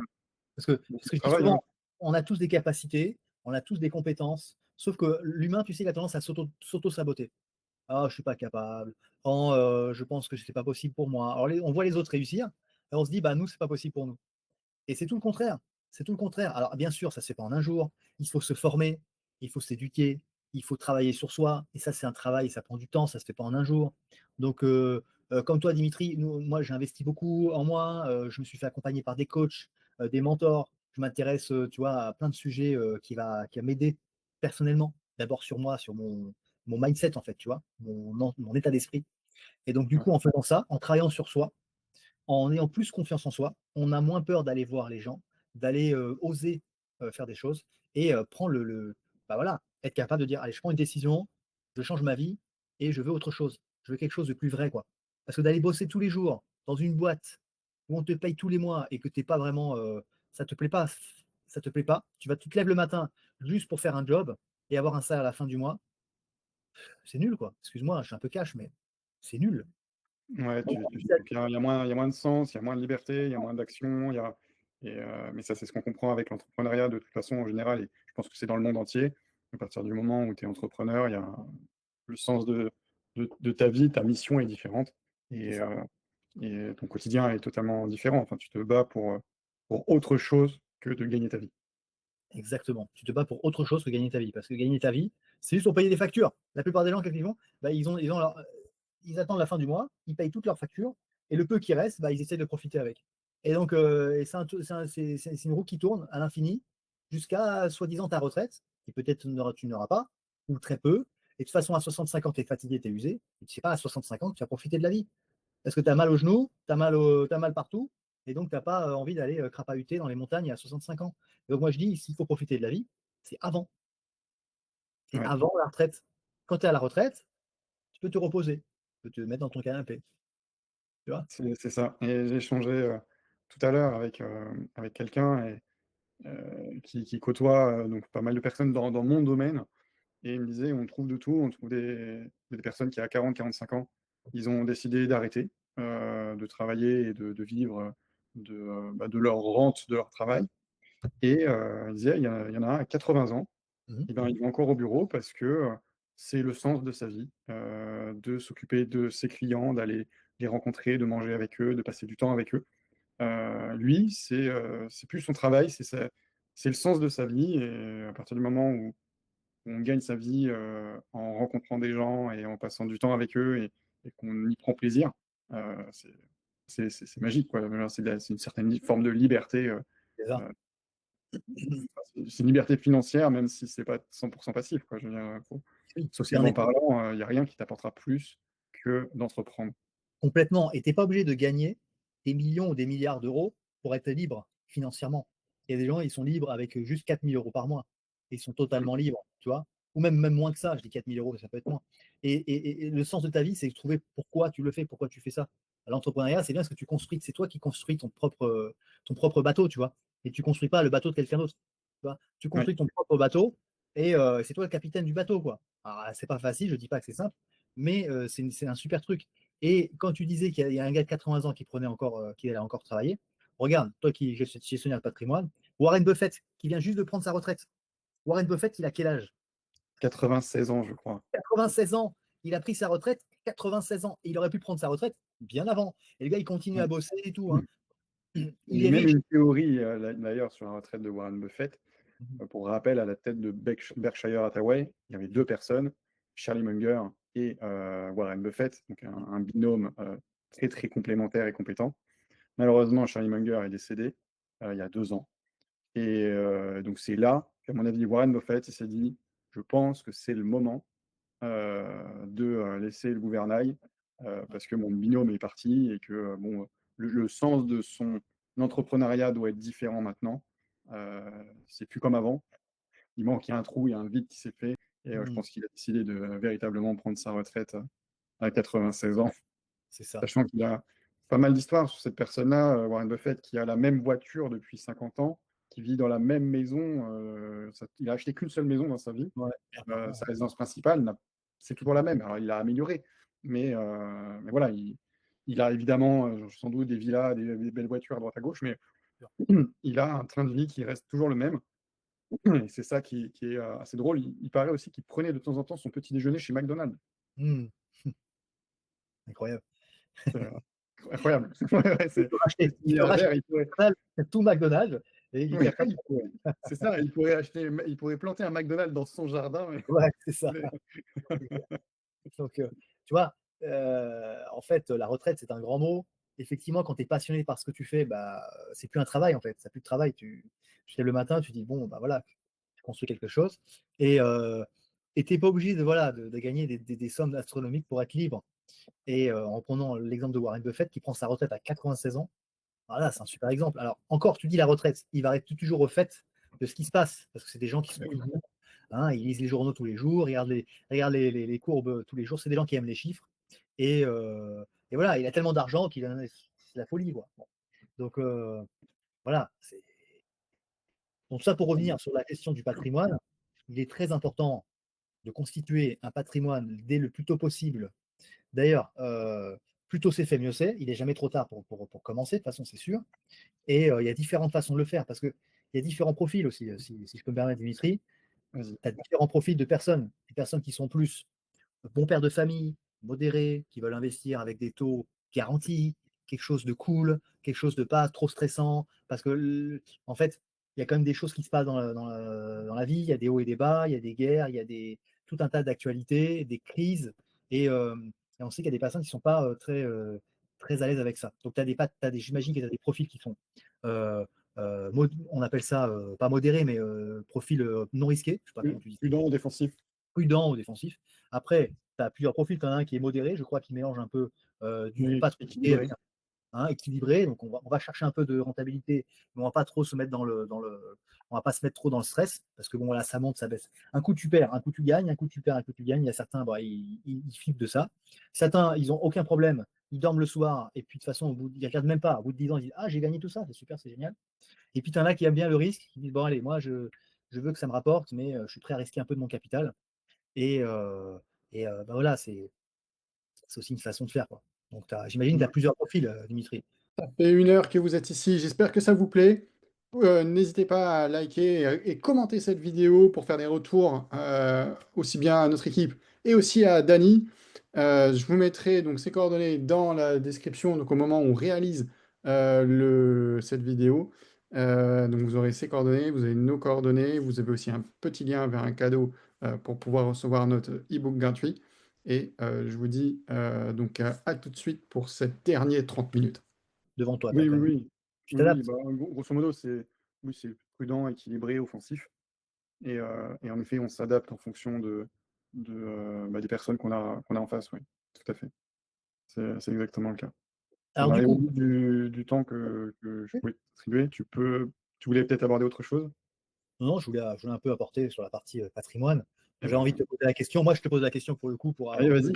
pour avoir un peu de contenu quand même. Donc, du coup, quand on a ces profils-là, Euh, combien on peut espérer, bien sûr, sans garantir, parce que j'imagine qu'on ne peut pas garantir, mais est-ce que si, par exemple, je veux du modéré ou un peu du risqué, entre guillemets, du offensif, comme tu dis, combien on peut espérer avoir un taux moyen de rentabilité sur un capital investi, par exemple? Comment ça se passe? Alors, déjà, on va définir l'échelle de risque. L'échelle de risque, elle est entre 1 et 7. C'est comme l'échelle de Richter, hein, c'est ce qui fait trembler la Terre, et ben, ça fait trembler l'argent aussi. Donc à 3,5, tu es en équilibré, plus tu es proche de 1, plus tu es en prudent ou défensif. On va plutôt parler de prudence. Et tu es offensif ou dynamique quand tu te rapproches de 7. Mhm. Tu as évoqué les ETF tout à l'heure, on va calibrer aussi l'immobilier dans cet univers-là, et les actions, que tout le monde connaît. On peut acheter des actions pour toucher des dividendes ou faire des coups boursiers, comme certains connaissent. Une action, c'est 7 sur 7 en termes de risque. Un ETF, la plupart des ETF sont à 4. C'est-à-dire qu'un ETF est considéré comme un produit équilibré. Alors attention, il y a les ETF à effet levier qui sont tout de suite à 6 ou 7. Il y a des ETN, on appelle ça des ETF crypto, qui sont aussi à 6 ou 7. peut retrouver tout ce qui est lié aux matières premières. Donc, si on a un ETF sur l'or, il peut être plutôt à 5. Si on a un ETF avec un pool de matières premières, il va être plutôt à 4 parce qu'il est dilué. Les matières sont diluées. C'est pour ça qu'un D'accord? ETF SP500, comme tu parlais tout à l'heure, en fait, tu as Ouais. 500 valeurs qui sont dedans. Donc, il y a une certaine dilution du risque qui est présente dedans. Ensuite, on va prendre l'immobilier classique. Donc, l'immobilier, il est entre 2 et 4 en fonction du style d'immobilier. Si on est Mhm. sur de l'immobilier d'habitat, sur de la foncière cotée, sur de l'OPCI, de la SCI, bon, des SCPI, enfin bref, il y a des choix. Mhm. En termes de risque aussi, on peut retrouver le private equity. Private equity, donc c'est soit on investit sur une société en particulier, une startup. Là, on est Ouais. à 7 sur 7. Mhm. Ou Ouais. sinon, sur certains fonds de private equity, des fonds startup, j'en ai un en tête qui est dirigé par Eurazeo. Mhm. Eurazeo, qui est la principale société française, enfin le fonds français de private equity, qui doit avoir 4, je crois que c'est 4 ou 5 milliards d'actifs sous gestion. Mhm. Et si je ne dis pas de bêtises, soit c'est 4, soit c'est 40 milliards, mais je ne sais plus, un des deux. Et en tout cas, c'est ceux qui ont sorti Blablacar, Doctolib, Carglass, la banque Conto pour les professionnels. Mhm. Voilà, tout ça, ça sort de Raseo et encore plein d'autres startups que je ne connais pas parce que je n'ai pas étudié tout, et d'autres qui sont méconnus, qui sont des startups spécialisées dans un domaine B2B précis. Et donc là, on peut avoir du 2 en termes de 3 sur 7 en termes de risque. Et donc D'accord. ta question, c'est qu'est-ce qu'on peut espérer avec du prudent, de l'équilibré et Voilà. défensif. D'après les recherches que j'ai personnellement faites, mais il y a forcément des gens qui ont passé plus de temps, qui ont plus de data que moi par rapport à ça. Mais j'ai été en mesure de faire sur un backtest de 20 ans, euh, voilà, sur les statistiques de 20 ans en arrière, une allocation d'actifs en prudent qui est à 7% Mhm. de rendement, hors frais de gestion. Ouais. En équilibré, on est à 11, Mhm. et en offensif, on est à 22, entre 20 et 22. Ok.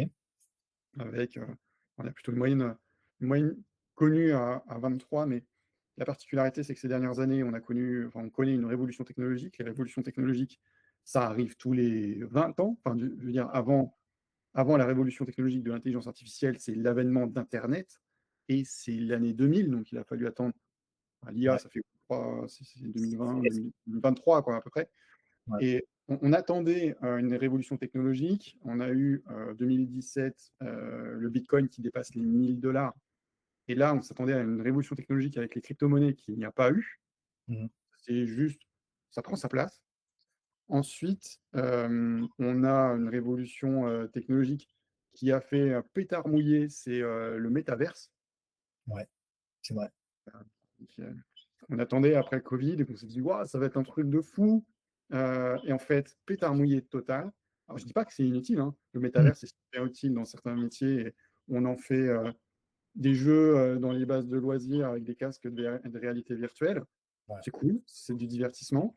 On sait aussi qu'il y a des chirurgiens qui travaillent à opérer dans le métaverse pour pouvoir s'exercer. C'est très bien aussi, ça évite de travailler sur des cadavres ou des gens qui sont encore en vie pour Ouais. s'entraîner. Donc le métavers, c'est vraiment très très large. J'imagine que tous les métiers, peut-être dans l'aviation, peut-être que ça arrive chez les militaires aussi. J'imagine que ça doit exister. Mhm. Donc, mais il n'y a pas une révolution technologique comme l'intelligence artificielle est arrivée Ouais. et a révolutionné notre quotidien. Alors, pour le particulier, il voit ça comme un petit divertissement ou un petit assistant. Moi, en tant que dirigeant d'entreprise, c'est du personnel. Mhm. Mhm. Vraiment, c'est du personnel à disposition à n'importe quel moment Mhm. pour travailler. C'est pour faire des comptes rendus, pour travailler en profondeur sur un sujet, pour balancer tout un tas de documents et avoir un résumé, ou Mhm. envoyer tout un tas de data et extraire de la data pour pouvoir créer une stratégie. Euh, Mhm. voilà, j'ai ça sous les yeux tout le temps et je m'en sers aussi pour faire du juridique dans mon métier, l'intelligence artificielle. Mhm. J'ai des bouquins qui sont là derrière moi, je les ouvre plus, ils sont dedans et je pose mes questions et Mhm. je peux travailler sur la stratégie fiscale Mhm. directe. Je n'ai même plus besoin d'ouvrir le livre. Et C'est ça, génial. c'est génial. On en est à un niveau où c'est un peu comme les taxis. Ils ont connu les taxis à Paris, à Londres, j'imagine que c'était pareil.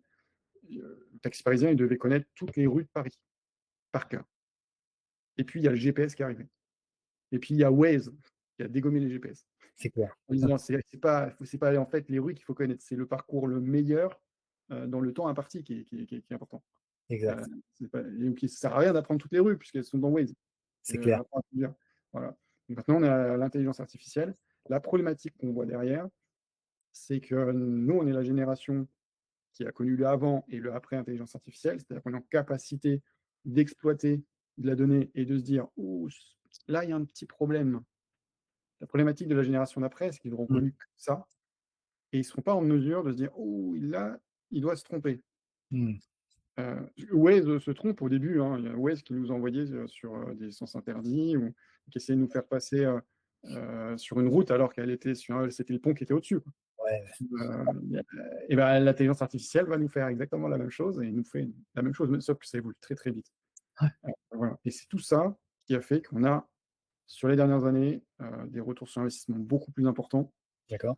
qui 20 ans pour essayer de glisser la performance, pour t'annoncer voilà, du 7% prudent, du 11% équilibré et Mm. du 20-23% en offensif. Il faut Mm. dire que sur les dernières années, j'ai certains actifs qui ont 34% annualisé de performance. Ah oui. C'est-à-dire qu'en moyenne, tu doubles ton capital tous les 3 ans. Mm, mm. C'est super addictif, mais c'est une anomalie. Voilà. Ok. La moyenne d'un profil équilibré Ouais. offensif est censé faire 7% par an. Alors Dimitri, je te pose la question, pourquoi je ferais appel à un gestionnaire de patrimoine si je le fais moi-même? C'est quoi l'avantage de passer par un gestionnaire alors? C'est quoi cet avantage? Excellente question. Donc, c'est comme tout, tu as deux choix. Soit tu as le temps et l'envie et tu passes des heures et des heures à étudier la fiscalité, les marchés, sachant qu'après, il faut le faire tous les jours, tout le temps, tous les ans. C'est pas une passion ou que tu es vraiment motivé à le faire.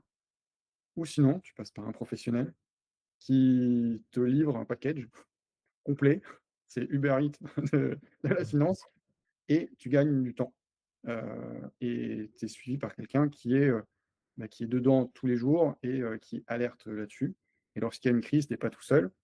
La décision de vendre un actif, c'est très important. Des fois, ça crée une fiscalité Mhm. et des fois, ça fait louper un rebond. Mhm. Euh, et quand on est tout seul et qu'on manque un peu d'expérience, on n'a pas forcément le recul ni l'entourage pour pouvoir prendre les décisions. Lorsque Donald Trump il a fait baisser les marchés de 20% avec ses frais douaniers, il y en a plein qui ont vendu, Mhm. alors qu'il ne fallait pas. Alors, il y en a, ils disent, ouais, c'est facile avec le recul. Non, non, non, en fait, c'est pas le recul. Trump, c'est 4 ans, on sait que ça va bouger comme ça pendant 4 ans. C'est une Mhm. stratégie. La vision long terme, c'est 10, 15, 20 ans pour certains. Pour toi, je ne sais pas combien de temps encore tu as une vision long terme sur la partie investissement. Mhm. Mais pour moi, c'est du bruit. C'est ce qui fait osciller le marché. Si on veut qu'il monte, il faut bien qu'il baisse pour prendre un appui. C'est un élastique. Oui. C'est un élastique, le marché. C'est les acheteurs et les vendeurs. Il n'y a plus de, quand il n'y a plus d'acheteurs, eh ben, il faut vendre et retrouver des acheteurs plus bas, plus Mhm. nombreux, plus concentrés, et ainsi de suite. Et voilà, voilà comment ça fonctionne. Donc, deux choix. Soit tu fais des formations, tu te formes tout seul et tu casses les dents tout seul, enfin, au risque de te casser les dents tout seul, de faire des bons choix ou des mauvais choix, ou des demi-bons choix. Ouais. Soit tu t'entoures de personnes qui sont tout le temps dedans, qui rencontrent, enfin, dans mon cas, qui rencontrent des fonds de gestion très Mhm. régulièrement, qui échangent avec des gérants de portefeuille, avec des traders, Ouais. des économistes, des C'est docteurs en économie. Et quand tu es entouré de ces gens-là, moi, je refuse d'ailleurs beaucoup, beaucoup d'échanges. Et je te garantis qu'on m'invite à des endroits qui sont très, très jolis, Mhm. avec de la très, très bonne nourriture. Et bon, on n'a pas abordé le sujet, mais j'ai décidé d'arrêter de boire de l'alcool, mais eux, ils tournent tous au champagne. Donc, Ouais. c'est vraiment pas des endroits où il faut trop y aller si on veut arrêter d'en boire. Pour aborder le Ouais. sujet, on préfère Ouais. arrêter d'en boire pour être plus en forme et avoir une meilleure santé en tant qu'entrepreneur et d'être capable de travailler aussi bien à 7 heures du matin qu'à Ah oui. 22 heures et être toujours aussi efficace. Oui. Euh, De mon côté, aux autres je bois plus profiter. d'alcool. Je sais, c'est pour ça que je parle le sujet. Mais, Je bois plus d'alcool du tout, zéro. Ça change. et, Ça change. mais oui, c'est toute cette énergie. Et c'est pour ça que moi, je conseille forcément d'aller s'entourer de personnes Ouais. sans dire aller voir un CGP ou pas un CGP, déjà d'aller s'entourer des personnes qui sont compétentes, qui savent de quoi ils parlent, qui ont, bah, voilà, qui ont déjà fait un retour sur Je sais quoi. investissement de leur côté. Mais Dimitri, concrètement, là, tu prends un gestionnaire patrimoine, c'est un contrat à long terme. Donc tu fais, Oui, j'imagine que c'est un contrat pour les gens qui s'intéressent au sujet. Parce qu'un gestionnaire patrimoine, ça ne se rencontre pas comme ça au coin de la rue. C'est soit tu connais quelqu'un qui connaît quelqu'un, c'est pas de la publicité, rarement, donc c'est souvent des connaissances. Donc quand tu arrives, j'imagine, c'est un contrat, et après, toi, parce qu'en fait, il y a une relation de confiance quand même. On va oui, confier quand même un patrimoine. Enfin, en général, c'est de l'argent liquide. Donc, on va dire, voilà, je vais mettre tant, je ne te connais pas, donc il faut que je te fasse confiance. Et en plus, il faut pas que tu fasses, faut que tu te débrouilles pour pas que je perde cet argent. Et si tu fais bien le job, que ça me rapporte de l'argent. Et du coup, c'est win-win. Toi, tu imagines qu'après, il y a des frais de gestion derrière. Et même en ayant des frais, on est gagnant. Le client est gagnant. oui, on doit faire en sorte que les frais, enfin la performance couvre les frais. Le gestionnaire de patrimoine ne prend pas de frais de sous-performance. C'est-à-dire que OK. s'il y a une année exceptionnelle, il ne prend pas de frais dessus. Et le partenariat avec le client, dans la lettre de mission, c'est 1 an. Et quand tu confies ton argent à un gestionnaire de patrimoine, à aucun moment tu te dis on va voir, on va essayer 1 an, et puis sinon je viens. Bah, Alors, c'est il y a qu'un entrepreneur qui peut dire dans le pire des cas, je vire au bout d'1 an. Mais quand il s'engage, il met pas, il se dit pas c'est pour changer 1 an, c'est pas une assurance ah non, automobile, quoi. c'est ça, Il se dit exactement. là, il me faut quelqu'un de confiance, de compétent, qui va dans la durée. Typiquement, bon, c'est pour ça que moi ça fonctionne bien, c'est qu'ils arrivent à se projeter et à se dire que dans 20 ans, je serai encore sur le marché. Je suis en âge de pouvoir encore travailler. Oui, Donc, c'est vrai. et d'ailleurs, c'est une question qu'on me pose régulièrement, c'est Dimitri, est-ce que tu vends? Non, c'est pas encore prévu. Et je dis ouais, parce que là, nous, on veut que ça soit de génération en génération. Des fois, j'ai grand-père, grand-mère, enfants, petits-enfants. Et les Hmm. petits-enfants, ils ont 30 ans déjà, hein, ça veut dire qu'il y a encore une génération qui peut arriver encore en dessous. Donc forcément, les gens, ils vont pas se dire c'est un CDD d'1 an, hein. Non, non, c'est pour la vie, hein. C'est ça. Ouais, donc c'est Mais ça peut s'arrêter, c'est pas un engagement à vie. ouais, C'est un engagement moral à vie, mais quand il y a un truc qui se passe pas, l'engagement écrit, c'est 1 an renouvelable. Donc légalement, il peut partir quand il veut.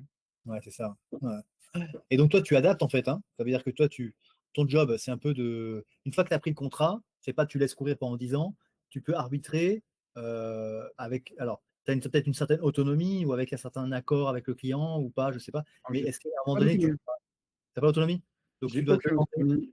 autonomie. Dès qu'il y a un mouvement, je dois demander, je dois avoir l'accord en signature électronique ou D'accord. écrit du client. On se voit en général 2 fois par an, parfois une seule fois. Donc ça peut se faire en vidéo. Alors pourquoi une ou 2 fois? Tout simplement, il y a la partie déclaration fiscale et puis en fin d'année, on fait un peu les comptes pour pouvoir placer l'argent et optimiser la fiscalité. Dans le cas où il n'y a pas de sujet de fiscalité, ça peut se faire à n'importe quel moment de l'année. De toute façon, Ouais, il n'y a pas de bon ou de mauvais moment pour se voir et investir. Enfin voilà. Voilà, grosso modo comment ça se passe. Après, il y a des mises à jour trimestrielles qui peuvent se faire, mais la ouais, stratégie que je mets en place, la plupart du temps, elle ne bouge pas. d'accord. Elle Ok. peut être encore là après moi. Je sais que les clients gagneront forcément beaucoup d'argent. Ouais, bah c'est l'idée, quoi. L'idée, c'est qu'ils gagnent. Parce que tu parlais de fiscalité, donc du coup, enfin, l'avantage aussi, c'est que tu vas optimiser, enfin, tu vas faire en sorte d'avoir le moins de fiscalité et tout en restant dans les règles, enfin, dans la loi, quoi. J'imagine. Oui, Hein, oui, oui, de toute façon, on ne peut pas tricher. le papier. Et mon métier, il n'a pas de sens à partir du moment où on triche. Je veux dire, après, je ne suis pas conseiller en gestion de patrimoine, je suis pas, dealer ou j'en sais rien. Ouais, ouais, Mais, c'est pas, enfin, après, c'est pas le même métier. Mon métier, c'est de faire du conseil dans l'optimisation fiscale, pas du blanchiment d'argent ou quoi. Enfin, je sais pas quoi d'autre. Je suis ouais, pas ouais, trop inspiré, donc je ne sais pas ouais, quel terme utiliser, euh, mais non, non, en tout cas, c'est de faire les choses légalement. Et pourquoi les faire légalement? Tout simplement pour être tranquille, pour dormir sur ses 2 oreilles, que le excellent. client, il dort bien, moi je dors bien, et on fait tout dans la légalité pour optimiser la fiscalité. D'accord, d'accord. Et donc, du coup, je te pose la question, Dimitri, c'est que toi, tu es gestionnaire patrimoine, mais tu t'es pas improvisé dans ce métier. Je pense que tu as fait, je sais pas, des diplômes Ils sont ou tous, des. Hein, sont il doit y tous avoir. derrière moi, les diplômes. Voilà, comme je vois des diplômes là, donc du Mm. coup, tu t'es pas inventé dans ce métier. Je pense que tu Non, connais non, les sujets. Parce qu'il faut rassurer les gens aussi. Ok, ce gars-là, il a l'air très sympathique, mais est-ce qu'il connaît son sujet, quoi? Est-ce que c'est pas, on est très méfiant, hein, les gens sont méfiants, comme ils savent pas trop ouais. à qui s'adresser, tu vois. Donc du coup, j'imagine que tu as travaillé sur le sujet. Et Ouais. j'imagine aussi qu'il y a une sorte de réglementation, enfin, je sais pas comment on peut dire ça, mais il y a Oui, oui, hein, c'est un peu ça ça. se fait. C'est pas, Il y a un agrément, une licence, on peut appeler ça comme ça. ouais, Alors déjà, en termes de diplôme, j'ai 2 masters en droit. J'ai le droit civil, le droit fiscal et le droit de l'immobilier. d'accord. Et, mais bon, ça, c'est l'école, on va dire, c'est le minimum pour pouvoir fonctionner. Mmh.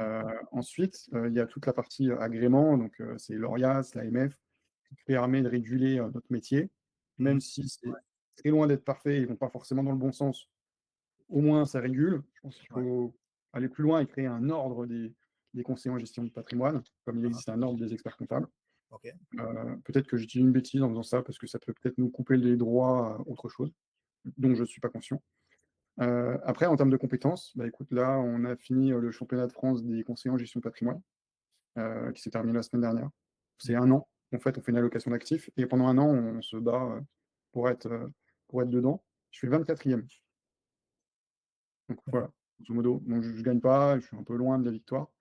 Mmh. J'ai pas fait, c'était pas ma priorité non plus parce que la boîte a fait, le chiffre d'affaires a été multiplié par 3. Donc, Mmh. le quotidien, c'était absolument la priorité. J'ai laissé le challenge de côté et c'était le deal dès le départ de pouvoir mettre une allocation d'actifs qui, peu importe comment ça bouge, qu'elle puisse survivre. J'avais même laissé, en fait, 1 million d'euros à gérer et j'avais laissé 150 000 euros de côté, même pas investi pour te dire. Et même en Mmh. laissant 15% des 1 million d'euros, je fais 24e. Donc, si je les avais investis, j'aurais peut-être gagné, je sais pas, peut-être 4, 5, 10 places maxi. Je n'ai même pas Ouais, regardé. ouais, Je sais que les 3 premiers, c'était inaccessible. Ils ont mmh, dû passer beaucoup de temps et faire beaucoup de risques dessus. ouais. Mais voilà, une allocation d'actifs. Au début janvier, j'ai mis quelque chose en place. À la fin de l'année, je suis 24e et avec, je crois que j'avais 20% de performance. 20, ouais, enfin, quelque chose comme ça, entre 20 et 30% de performance. Ouais. Bah, c'est une légitimité de dire que je fais partie des meilleurs CGP français, hein. Bah, c'est top ça. Donc alors C'est du coup, Dimitri, je sais pas si je peux te poser la question, mais tu n'as pas que trois quatre clients. De mémoire, tu en as quand même, je sais Il y pas a si tu peux, 2300. Il y a deux- 2300. Voilà, ça ouais, fait un petit. il y a 2300 clients. Ouais, Ouais, donc c'est pas une petite activité. T'es ouais pas. non, on gère vraiment plusieurs millions, hein. Il y a Ouais, plusieurs donc en dizaines de termes de millions. chiffres, Ouais. voilà, en termes de chiffres, on dépasse, je sais pas combien, mais ouais, c'est plusieurs millions. Je sais pas, Ah oui, oui, oui, oui, la somme est assez importante, hein. Des fois, un seul client, c'est déjà 1, 2, 3, 4 millions, quoi. J'ai des ouais, clients à 5 millions. ouais. Donc, ça se monte vite, hein. Ça Donc monte très, très vite. on peut donner, enfin on peut mettre une somme Mm. et ensuite mettre une somme tous les mois ou tous les 3 mois, je sais pas. Mais en La fait, plus c'est sur importante, mesure par rapport au projet de la personne. ouais, On peut faire voilà, du DCA comme tu l'évoques. C'est ce que j'encourage à faire parce que ça vient lisser la performance que le marché monte ou baisse. Ça dépend sur quoi on investit. Est-ce que si on investit sur l'immobilier, on peut verser tous les mois? Ça, c'est génial parce qu'en plus, ça fait des intérêts composés et on réinvestit les loyers. Et là, ça monte très très vite, hein. On a un TRI, le taux de retour sur investissement, qui va dépasser les 6, 7, 8%. Et ça, mhm. c'est top. C'est 100% passif, hein. Il n'y a pas de locataire, pas de gestion, pas Ah oui, de. c'est un grand Il n'y a rien confort. à gérer. Ouais, c'est un super confort. Et puis, sinon, dans le marché boursier ou private equity, on ne peut pas faire de DCA. Il faut acheter régulièrement. Ouais, Et le marché boursier, on peut faire du DCA sur tout. Enfin, tu parlais d'Interactive Broker. ouais, J'ai constaté que sur Interactive Broker, on peut acheter des actions ou une somme d'argent sur une action. C'est-à-dire que quelqu'un qui veut mettre, je sais pas, que 10 euros, bah, il peut. Alors, sur les US, il y a 1 euro de frais. Donc, sur 10 euros, il n'y a que 9 euros investis. Ou il y a 11 euros, ça coûte 11 euros d'investir 10 euros, mais je pense que c'est possible. ouais. Enfin, Donc en je fait, crois. 100 euros, c'est sûr. en C'est tout cas, assez. j'ai envie de dire, c'est pour presque tout le monde. Parce que souvent, on peut se dire, ah, mais ça, c'est que pour les riches, c'est des gens qui gagnent des millions ou qui ont des grands. Non, En fait, tu as tout type de clientèle, j'imagine. tu sais, ouais, tu sais, riche, pas riche. Moi je suis fils d'une femme de ménage et d'un jardinier, hein. Hmm, Quand j'ai commencé à mettre 30 euros de côté, j'étais super fier de moi, hein. 30 euros tous les mois. hmm. Maintenant, je peux décaler la virgule quelquefois, Mais mais oui, 30 euros, j'étais super fier de moi de pouvoir dire, ouais, je crois que j'ai même commencé à 20 euros. 20 euros, je dis, ouais, je peux mettre 20 euros tous les mois, je suis sûr, je ne vais pas y toucher et tout. Et puis après, c'est monté à 30. hmm, Puis ça a suivi le rythme de ma carrière professionnelle. Et maintenant, je sais très bien ce que ça fait. Et voilà, j'ai des clients qui ont démarré petits, et puis ça grossit avec leur carrière. Et c'est ouais. ça qui est génial. Mais il n'y a pas tout le monde à 20 ou 30 euros. Oui, c'est sûr, c'est sûr. Donc en Il y fait, a c'est bien pas. un truc que tu peux supprimer dans ta vie, Ouais. il qui est cher. représente 1 € par jour. Ouais, bah, l'alcool, par exemple. Ouais, mais j'ai arrêté le café. Ouais, Le café, j'étais à ouais, 1 € par jour au moins ah oui, et c'est ça. encore, même plus, j'étais 5-6 cafés. Ouais, Ça donc tu vois, ça montait très vite. ça peut aller vite. L'alcool, bah, ça coûte super cher et puis, bah, après on peut parler d'alimentation, hein. Il y a plein de trucs, qu'on achète et qu'on mange, qui voilà, la pâtisserie en dessert, hein, c'est une option. C'est C'est un l'option. plaisir, mais c'est pas Tiramisu, obligatoire. C'est pas tiramisu, obligatoire la pâtisserie en pas obli dessert, ouais. pas obligatoire. Ah, de temps en temps pour se faire du bien, ouais. Ouais, tout ça pour dire que c'est pas catégorisé juste pour une certaine élite. C'est ce qu'on pourrait, c'est un peu la croyance qui pourrait se faire, tu vois. Dire un gestionnaire de patrimoine, c'est quand j'ai beaucoup de patrimoine. Mais en fait, j'ai envie de dire que même si tu as pas de patrimoine, bah, c'est l'idée justement, c'est de construire ce patrimoine. C'est de le Donc, créer. faire appel à un gestionnaire de patrimoine, c'est justement qui va te gérer. Et comme tu dis par rapport au projet, j'imagine que tu prends tes clients, tu leur dis voilà, qu'est-ce que vous voulez, quoi? C'est quoi à la fin? C'est quoi l'objectif? C'est quoi le but? Est-ce que vous voulez acheter un bateau ou est-ce que vous voulez avoir de l'argent tous les mois pour vivre? Ou Ouais. alors est-ce que vous voulez acheter, je sais pas moi, hein, c'est Je quoi vais le te but, dire quoi? je vais te dire ce qui revient le plus souvent de mes clients, c'est, d'avoir la liberté de partir à la retraite plus tôt. Eh oui, j'imagine. J'ai rarement de temps en temps, j'ai un peu étude des enfants, Ouais. mais franchement, c'est pas le la partie épargne la plus importante. C'est un truc en plus que: «Tiens, ça, c'est pour les enfants». Mmh. Le vrai leitmotiv, c'est, déjà, il y a la peur de la retraite qu'on n'aura pas, Ouais. heu, parce que c'est visible, statistiquement parlant, ça saute aux yeux Mmh. et ensuite, il y a la liberté de se dire: «Je vais pas travailler jusqu'à 70 ans, quoi, j'y Bah arriverai oui, pas, j'aurai pas l'envie, j'aurai pas la santé». c'est Il y ça. a des Je suis face à des personnes qui, à 40 ans, ils sont déjà tout cassés au niveau physique et là, on leur dit: «Il va falloir faire encore 25». Ouais, Bah, non, 25, ils seront morts avant. c'est clair. Ils sont, oui, oui, ils sont personnes à mobilité réduite, bien avant. Mmh. Donc ils préfèrent mettre de côté, oui. Ça là-dessus et d'être conseillé pour avoir la bonne stratégie, la meilleure stratégie pour le faire, Ouais, et favoriser les chances de réussite. ouais, c'est J'ai ça. aussi des couples qui ont des décalages d'âge ou qui ont le même âge, mais avec les trous de carrière qui vont faire des décalages en termes d'âge de départ à la retraite et ces Exact. personnes-là, je les accompagne pour pouvoir créer, en fait, une balance Ouais, différente, pour eux, pour qu'ils puissent partir à la retraite ensemble c'est et vrai que ça. j'ai des clients en tête d'ailleurs qui sont venus me voir, qui voulaient la première chose qu'ils m'ont dit c'est: on veut acheter de l'immobilier» Mmh. et les premiers trucs que j'ai fait, c'est de ne pas leur en vendre parce que leur motivation, c'était pas d'acheter de l'immobilier. C'était tout le projet qu'il y avait derrière. C'est Mmh. de s'expatrier une fois que monsieur part à la retraite. Mmh. Madame aura pas ses droits à retraite, parce qu'elle avait des trous de carrière, parce qu'elle est plus jeune et tout, et qu'ils partent, heu, en Thaïlande ou dans ce coin-là, pour vivre la retraite de monsieur, plus la rente qu'on aura créée avec Ouais. pour madame. Ah oui. Ouais, donc oui, oui, c'est ouais, c'est anticiper, anticiper, tout ça, quoi. Les écarts de ça, j'avais pas pensé, tu vois, Ouais. l'écart d'âge, ouais, parce qu'il y en a un qui part à la retraite, bah, l'autre il peut pas parce que c'est pas encore totalement le cas. Donc il y a plein de raisons, il y a plein de solutions, et tout dépend, c'est un peu au cas par cas en fait, hein, Oui, oui, oui, oui, c'est du sur mesure. sur mesure. C'est pas juste Ouais, voilà, tu investis dans tel actif et puis c'est tout, on va voir ce qui se passe, hein, c'est ça. c'est J'ai un ouais, client, là récemment, avec beaucoup d'immobilier, «rentier», mais «rentier» entre guillemets, parce qu'en fait, il y a beaucoup mmh, d'immobiliers qui s'en occupent. En fait, c'est ouais, un travail, hein. Les gens, ils croient que, ouais, il est rentier de l'immobilier. Non, non, mais tous les jours, il est dans son immobilier, à ouais, gérer ses locataires, gérer les travaux, gérer les sinistres, gérer les projets, la réhabilitation, parce qu'il y a 200 000 € de revenus immobiliers. Les ouais. 200 000 € de revenus immobiliers, ça tombe pas du ciel.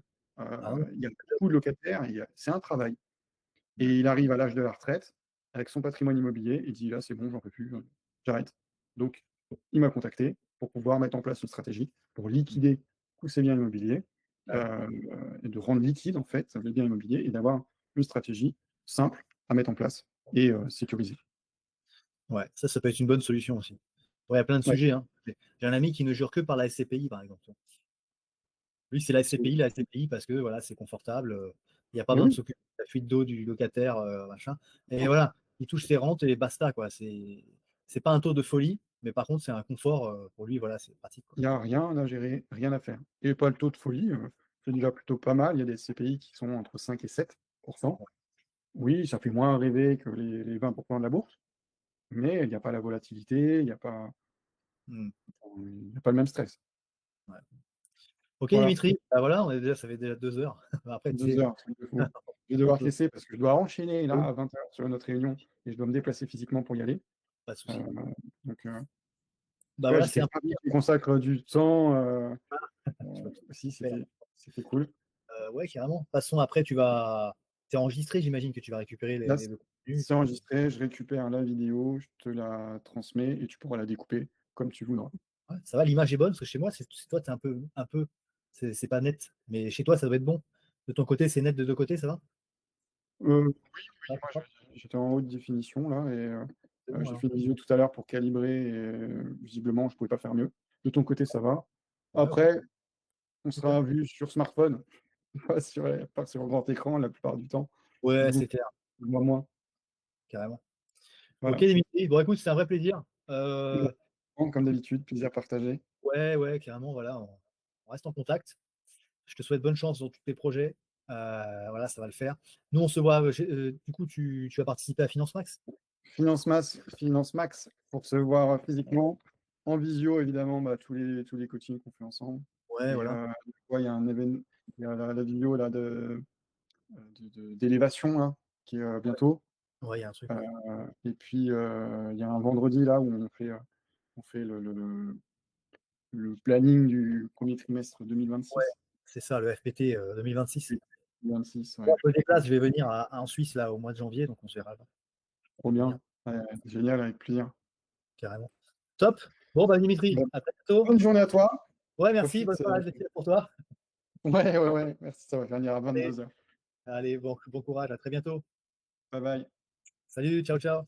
Voilà, cette interview est terminée de Dany Dana. J'espère que ça vous a plu. Ça nous a pris un petit peu plus de 2 heures d'enregistrement pour réaliser donc c'est 1 heure et demie d'enregistrement. En tout cas, j'espère que vous avez réussi à aller jusqu'au bout et que ça vous a pas ennuyé. Cette interview, donc, il est disponible sur YouTube, il est disponible aussi sur la plateforme Podcaster, donc sur Spotify et d'autres podcasts et d'autres plateformes de podcast, pardon. En tout cas, vous retrouverez dans la description le profil de Dany, son profil Facebook et son profil LinkedIn. Vous retrouvez aussi notre cadeau, le e-book gratuit, cadeau offert à nos abonnés avec le lien dedans, et aussi un lien de prise de rendez-vous pour gratuit avec un de nos collaborateurs ou moi-même pour pouvoir en savoir un petit peu plus sur votre gestion de patrimoine, faire un point où vous en êtes, répondre à vos questions et voir si on peut améliorer des choses dans votre quotidien financier et fiscal. Je vous dis à très bientôt dans un nouvel interview.